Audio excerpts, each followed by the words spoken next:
a few minutes now, and we're going to talk about something very, very important. I know it's been different today, and some of you might be saying, well, you know what, it was different, but I enjoyed it certainly because I got to know you a little bit more. And I found people that get to know me are actually quite surprised, because when they see you on the stage, they think, oh, this is an aggressive, dominating human being. And there's truth that I do get aggressive against the powers of darkness when I know something and I prophesy. But actually, I can be very tender and very intimate, as people have found out. So I love that you're getting to know me better, and I'm getting better reports from people now.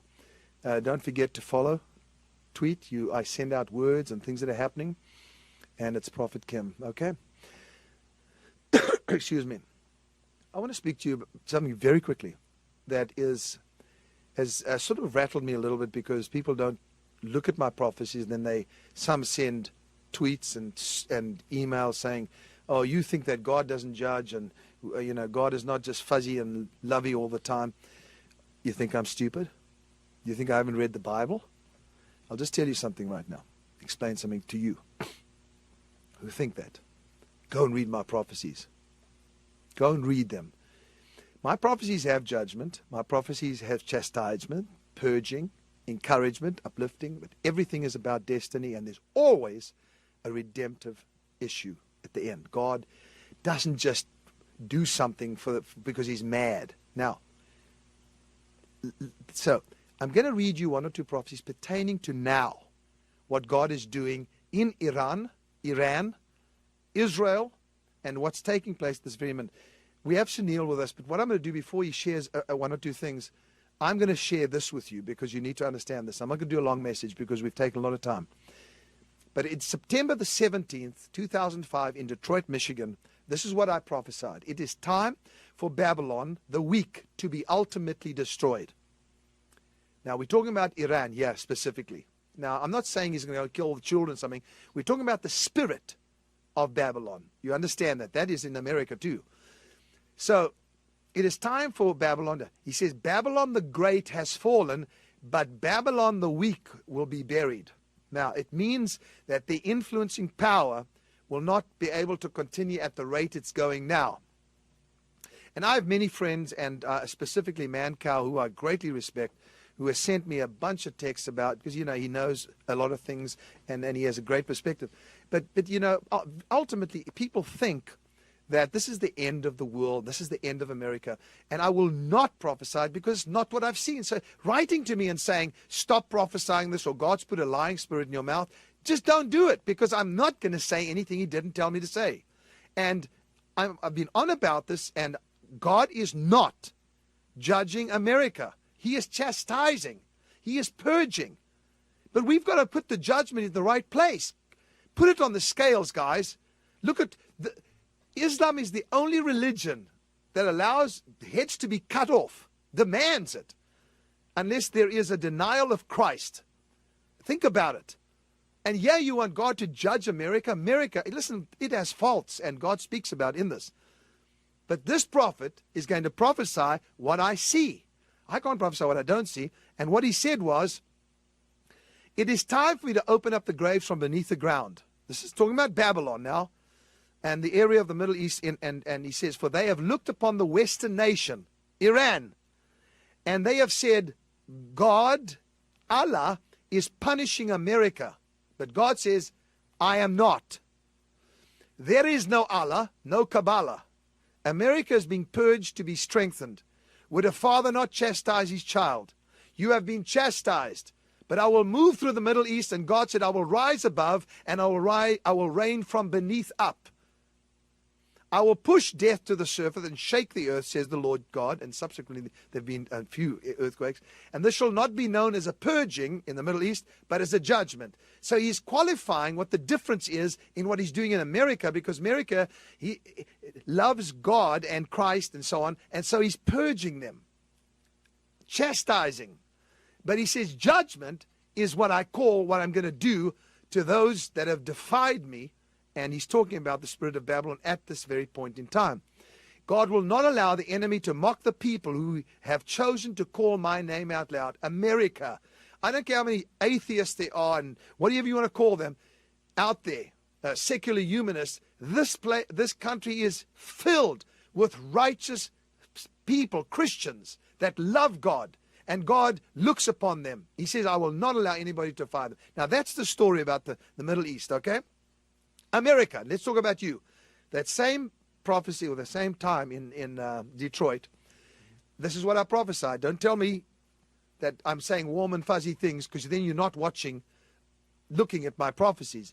This nation, this is what he said, has opened its legs. He's talking about America. Now he tells you what the problem is. And God says, the Jezebel spirit shall be destroyed by what I do. Speaking about the Jezebel spirit that was on America, okay? That was then. Now it's the spirit of Pythos that's trying to suffocate. He says, and the spirit Jezebel shall be destroyed by what I do, for there shall be and then he says about a tragic death that shall shake the White House. This is not the President of the United States, but it shall be a tragic death. Then I will join hands and join forces with a king. Then he says again, I'm not talking about the President of the United States now. I will join hands with forces with a king within the political arena. So there's a king within the political arena. It's not necessarily a monarchy, like England and so on. A king within the political arena. I will give a double portion, and the spirit of Elisha shall join forces. So there's a prophetic spirit upon America right now, the spirit of Elisha. Okay.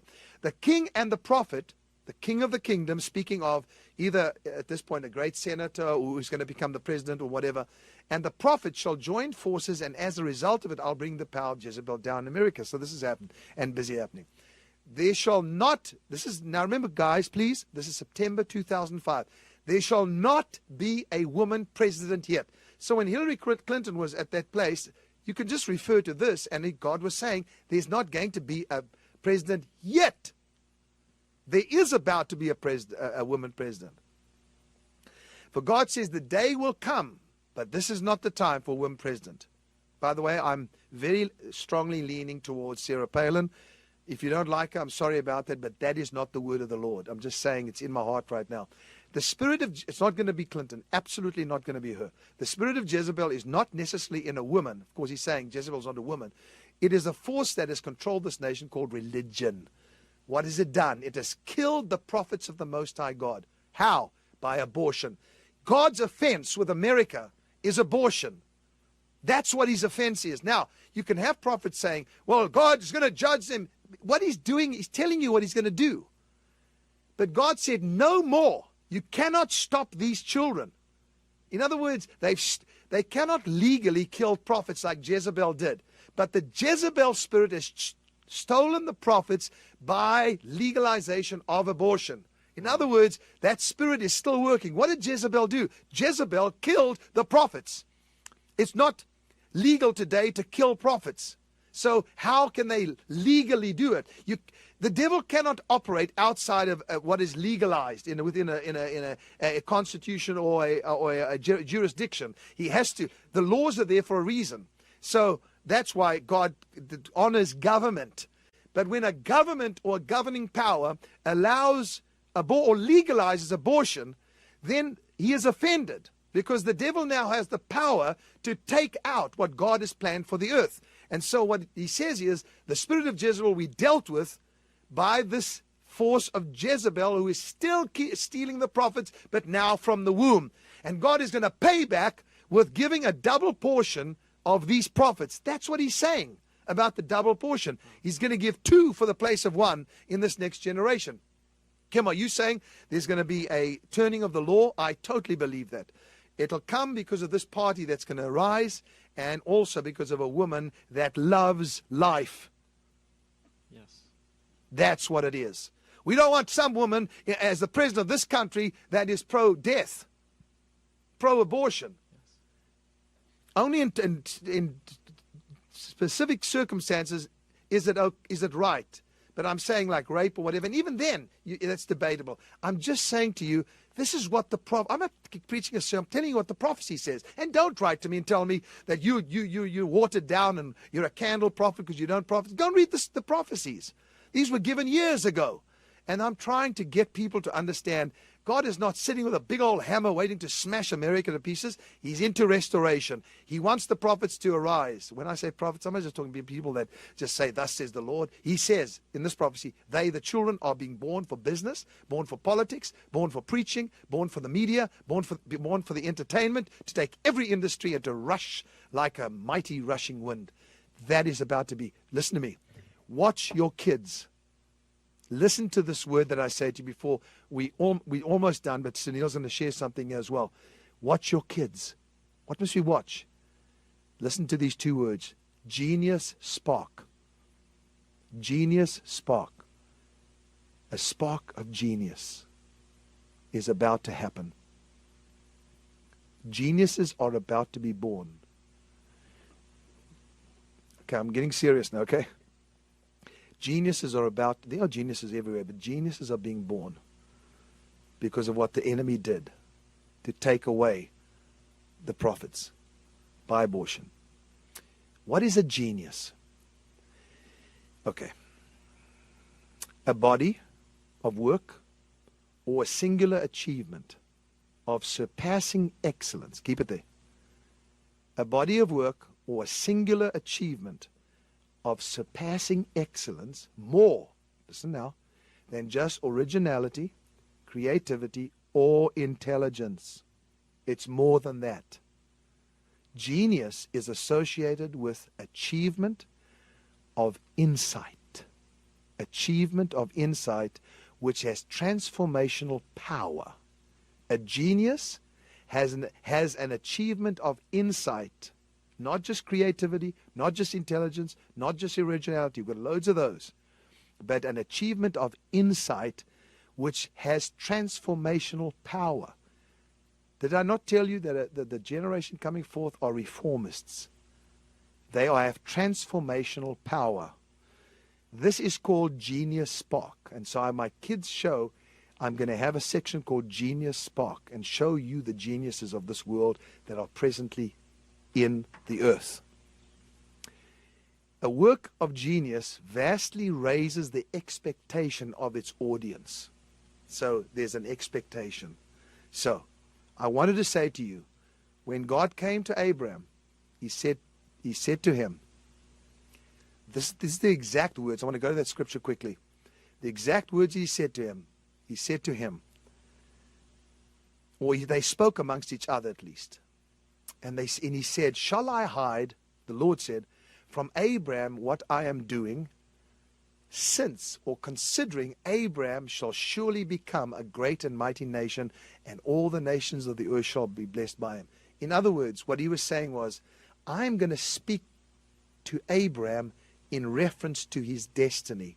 I'm going to speak to Abraham in reference to his future. He hasn't got there yet, but I'm going to speak destiny language, because he is going to become a mighty nation, and considering that, we should talk to him on that basis now.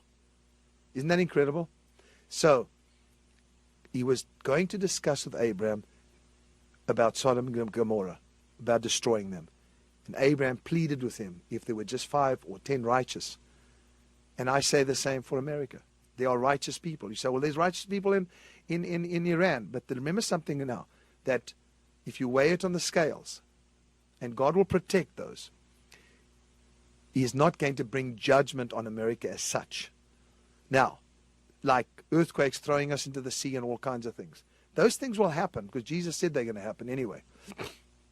So, what he was saying was, talk to me, Abraham. Moses had to stop God from killing all the Israelites while they're on their journey at that time, because his anger was against them because they were so hard-hearted.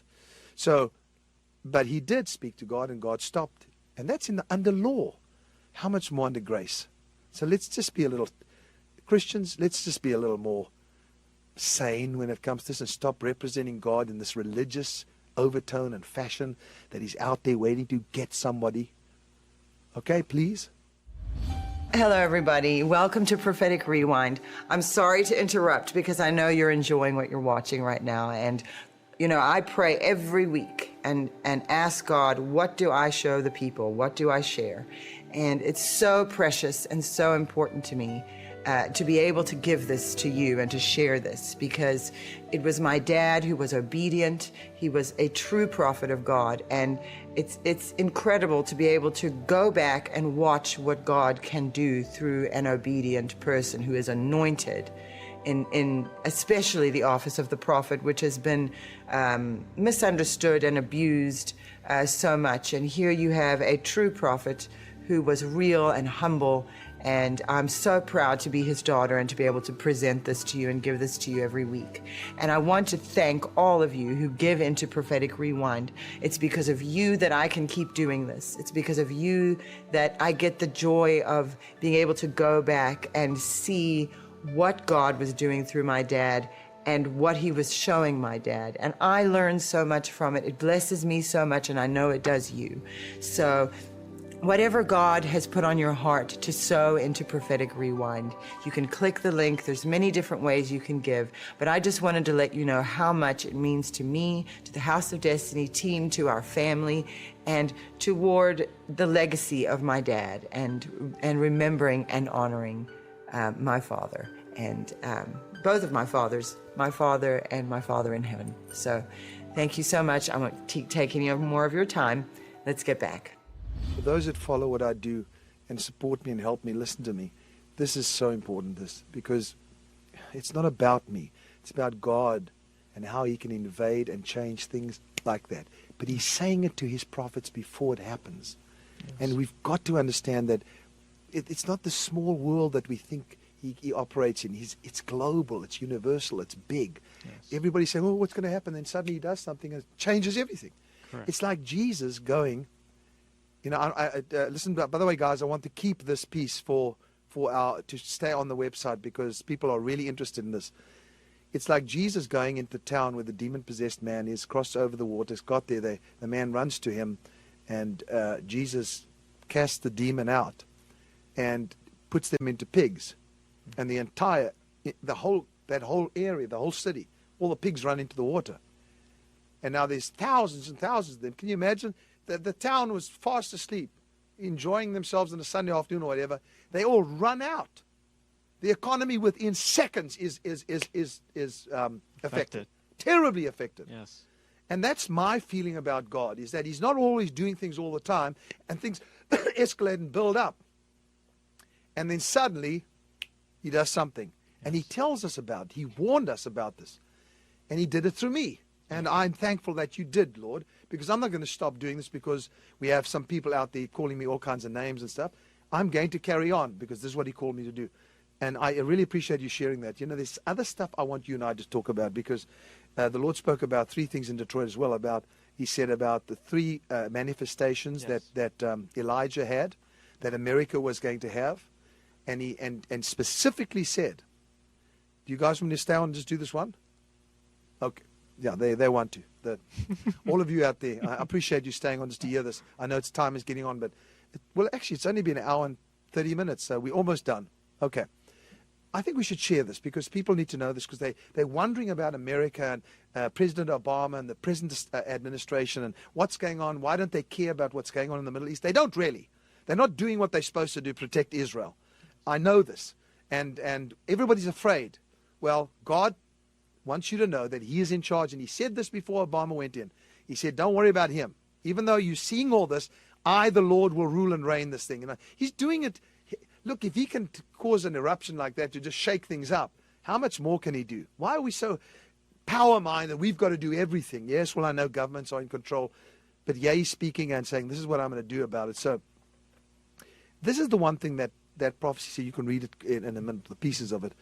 I was actually saying that when Elijah stood on the mountain, a great wind tore by.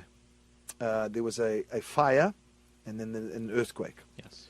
And in this prophecy, I speak about those 3 manifestations. But what is the one thing that Elijah said when these things took place? God was not in the fire. God was not in the wind. God was not in the earthquake. Now, relating to that, even though you may have a different stand on it, God prophesied this prophetic word about the 3 things that would happen or had happened in America. One of them, which was the fire. He wasn't saying And the fire that is speaking about was at 9/11. That was the worst thing that could ever have happened, and God was not in the fire. Yet we had people stand up and say, because of the gays, God did this. Why does he get blamed for disasters?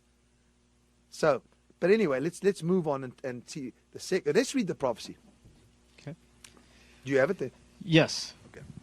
That piece, you may want to read the whole thing. Okay. This is July 28th, and it's discussing about the three manifestations. Perhaps pull up the main one. Yes. The main piece. I know you've got to find it. So, but let me finish this. So the three things, and then the next thing was Hurricane Katrina. Correct. So the Lord used me, and I say this humbly, to prophesy the 9/11 in a puzzle, of course, but it was prophesied. It didn't say 9/11, but spoke about the planes flying over, terrorist act, everything. Prophesied that. Prophesied Katrina. Katrina happened. Okay? There was massive wind and hurricanes and everything. Okay? It's amazing. So, yes. think about it for a minute. I'm not trying to bring credit to myself. I'm saying if he chose me to do the two, he's going to choose me to do the third one. Okay? Which he has already, which you've already got some great information about. So, and I'm saying all along, God wasn't in it. In other words, he knew it was going to happen. Yes, it was brought about by certain things. But who are we blaming here? The Middle East was to blame Babylon for 9/11. Okay? So, and that's satanic. Wow. Hurricane Katrina was, I spoke about the purging and stuff that would take place. And because the watchmen on the wall were not doing their job, but God was not in the hurricane, so to speak. You know, I mean, that was still an event that took place, which I foresaw. Okay. I think let's read something there at least of this. Okay. July 28, 2007. Yes, there shall be 3 earthquakes, not earthquakes of judgment, but a sign in the earth. The wind has brought the rain, signs from above. Fires have come on top of the land, consuming religion, witchcraft, and control. You later go on to say, God says, this is a time where I want to clear debt, give properties over, so that you have keys to the soil. For I'm speaking of the soil that is being burnt by the fires, the soil being ravished by floods in this nation, and now the shaking underneath the earth. Soil must be taken by my people. Property is what I have, what I want you to have. Yes. We see in this, the 3 earthquakes, could it be referring to the 3 major earthquakes that have already started this year off? One in Chile, one in China, and one in Haiti. Okay, I want them to get that very quickly because it's very important that they understand that. So what is God saying here? He's saying these things are happening, and he said there'd be 3 major earthquakes. Even though I know I prophesied the big one that'll take place here, and that is still has to be worked out. But he said there 3 earthquakes. Yes. And this is going to be a sign, but he said it's not his judgment. Is that correct? Not earthquakes of judgment, but a sign in the earth. A sign in the earth. This is what it's all about at this point. Jesus said there will be signs. Remember?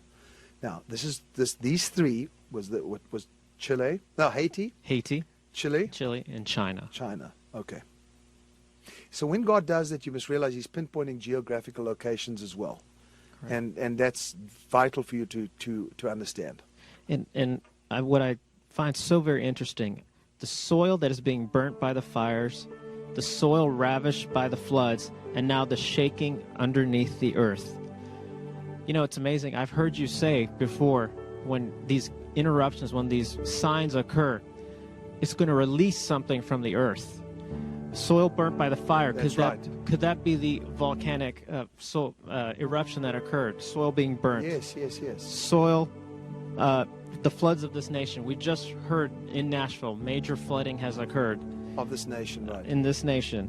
And now shaking underneath the earth, which could refer to earthquakes. And I believe you've mentioned before, when things like this happen, a new source, new energies will start to appear. And this, I believe, you had a vision recently, and in that vision you had the word ecology. Yes, it's just recently. Yes, and how I believe all these global interruptions that are occurring, all these signs, all have to relate to ecology, and could it also relate to the big energy discovery that you've been prophesying about for years? That's totally what I feel it is, because God said the shaking of the earth will release something, that'll bring an end to the energy crisis. We're on a good pathway, people.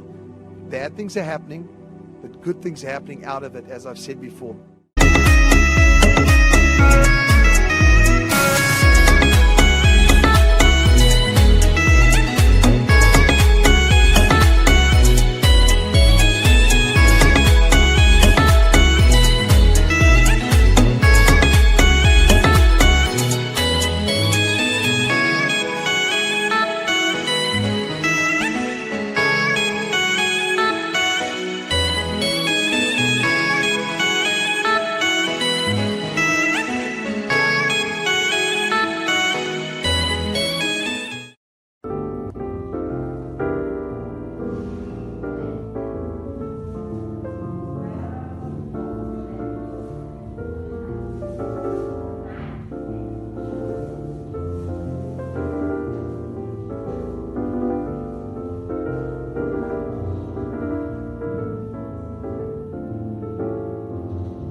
Vì giờ anh đã quên rồi, em đã quên rồi rằng tin nhắn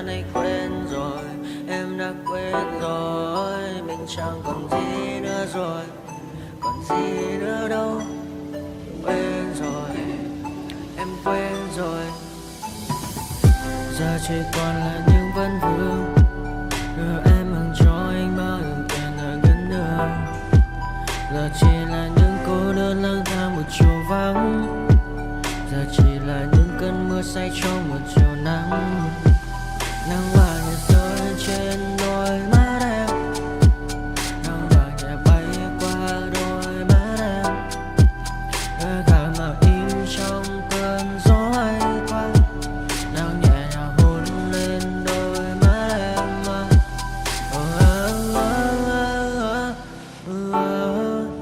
Em đã dần quên rồi, quên rồi, em đã dần quên rồi. Ngày mình từng có đôi, từng quên rồi. Ta đã cùng đi qua bao cảm xúc, đi qua những cung bậc tình yêu. Ta chẳng thể giữ lấy nhau một phút, thế nhưng mà trên đời cướp một thu.